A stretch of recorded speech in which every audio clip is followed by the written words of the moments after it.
4 minutes gone in the Manchester City versus Leicester match last Saturday when tragedy struck.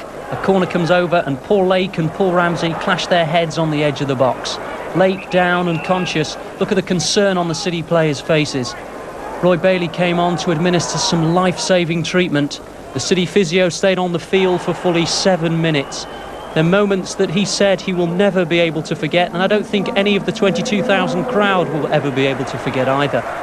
And tomorrow there is a chance that Lake might even be in the starting lineup against Chelsea. A few minutes later and we're back to the football. Megson with a cross, a handball by Steve Walsh, a penalty. Neil McNabb the chance to score, puts his spot kick over the bar, perhaps his mind still on earlier events. We're into the second half and the City players now in the knowledge that Lake had fully recovered. Nigel Gleghorn with a cross, spearing, unfortunately 6 out of boot, and it's 1-0 to the Blues. Just 4 minutes later and an exquisite equaliser. Gary McAllister, being watched by Aston Villa boss Graham Taylor, chips Dibble from 30 yards. Marvellous goal that, and a good goal this too. Trevor Morley makes it 2-1. That was the second of 3 goals in just 7 minutes.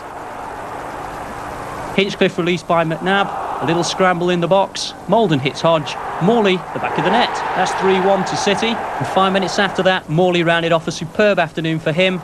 He slips the ball past Hodge. It's his first hat-trick for the club. We're into the last 2 minutes now. Some good work from McAllister, turned in by Mike Newell. 4-2 the final score. Just what had gone through physio Roy Bailey's mind as he raced into the penalty area to revive the unconscious Lake. When he arrived at Lake, he was obviously convulsing very, very badly. His face was quite blue, and obviously his airway was blocked. I immediately tried to clear everybody out of the way, cleared the airway, and basically just waited till Lakey began to breathe normally, as I did. And Bailey's professional coolness when it mattered was a major factor in disaster being averted. And club doctor Norman Luft was on hand with his medical expertise. I realised it was a more than normal serious injury as soon as I saw the 2 lads hit the heads and hit the deck. But usually, Roy and I have a very good relationship of injuries, and I look at Roy and he gives me a signal. And it's just from that signal normally that I know whether I'm required.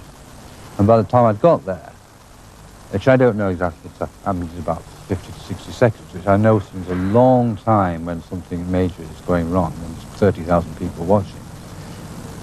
Roy had already got there, had already started the immediate and necessary treatment.